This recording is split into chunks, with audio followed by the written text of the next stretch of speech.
السلام علیکم ناظرین کرام، اگر آپ ہمارے چینل اسلامی دنیا 313 کے ساتھ جڑنا چاہتے ہیں اور اسلامی معلومات حاصل کرنا چاہتے ہیں تو ہمارے اس چینل اسلامی دنیا 313 کو لائک کریں، سبسکرائب کریں اور بیل آئیکن کو دبائیں۔ آج کا ہمارا موضوع ہے دلچسپ اور معلوماتی اسلامی سوال و جواب۔ تو شروع کرتے ہیں آج کی ویڈیو۔ سوال نمبر 1، آپ صلی اللہ علیہ وآلہ وسلم کے پاس گھوڑے کتنے تھے اور ان کے نام کیا ہیں؟ جواب، آپ صلی اللہ علیہ وآلہ وسلم کے پاس 7 گھوڑے تھے، ان کے نام یہ ہیں: 1 سلب، مرتجز، طیف، لزار، ضرب، صبحہ، دار۔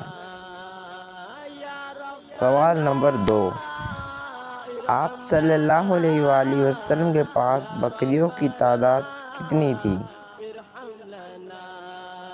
جواب، آپ صلی اللہ علیہ وآلہ وسلم کے پاس بکریوں کی تعداد 100 تھی اور کوئی بچہ پیدا ہوتا تو ایک بکری ذبح کر لیتے تھے، 100 سے زیادہ تعداد نہیں ہونے دیتے تھے۔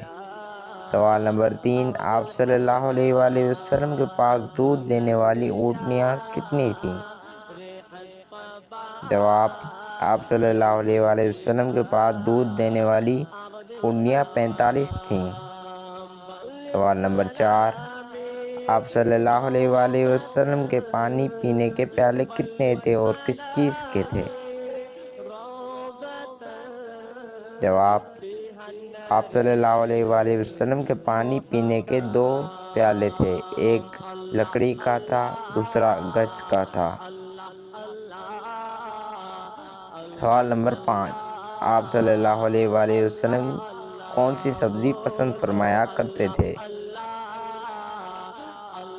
جواب، آپ صلی اللہ علیہ وآلہ وسلم کدو کو پسند فرمایا کرتے تھے۔ سوال نمبر 6، آپ صلی اللہ علیہ وآلہ وسلم کی گود میں کتنے بچوں نے پیشاب کیا تھا اور کون کون تھے؟ جواب، وہ 5 تھے، ایک سلیمان بن ہشام، دوسرا حضرت حسن، تیسرا حضرت حسین، چوتھا حضرت عبداللہ بن زبیر، پانچواں حضرت ابن ام قیس۔ سوال نمبر 7، آپ صلی اللہ علیہ وآلہ وسلم کی قبر مبارک کس نے کھودی؟ جواب، آپ صلی اللہ علیہ وآلہ وسلم کی قبر حضرت طلحہ رضی اللہ عنہ نے کھودی۔ سوال نمبر 8، آپ صلی اللہ علیہ وآلہ وسلم کو قبر مبارک میں کن کن حضرات نے اتارا؟ جواب، حضرت علی اور حضرت عباس اور حضرت عباس کے 2 صاحبزادوں نے۔ سوال نمبر 9، آپ صلی اللہ علیہ وآلہ وسلم کی لحد مبارک پر کتنی اینٹیں رکھی گئی اور کیسے رکھی گئی، کچی تھیں یا پکی؟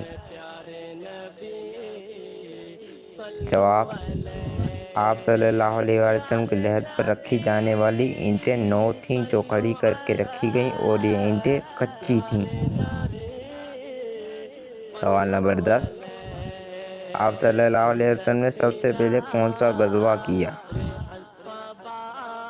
جواب، آپ صلی اللہ علیہ وسلم نے سب سے پہلے جو غزوہ کیا وہ غزوہ ابواء ہے، اس کے بعد بوات، پھر عشیر۔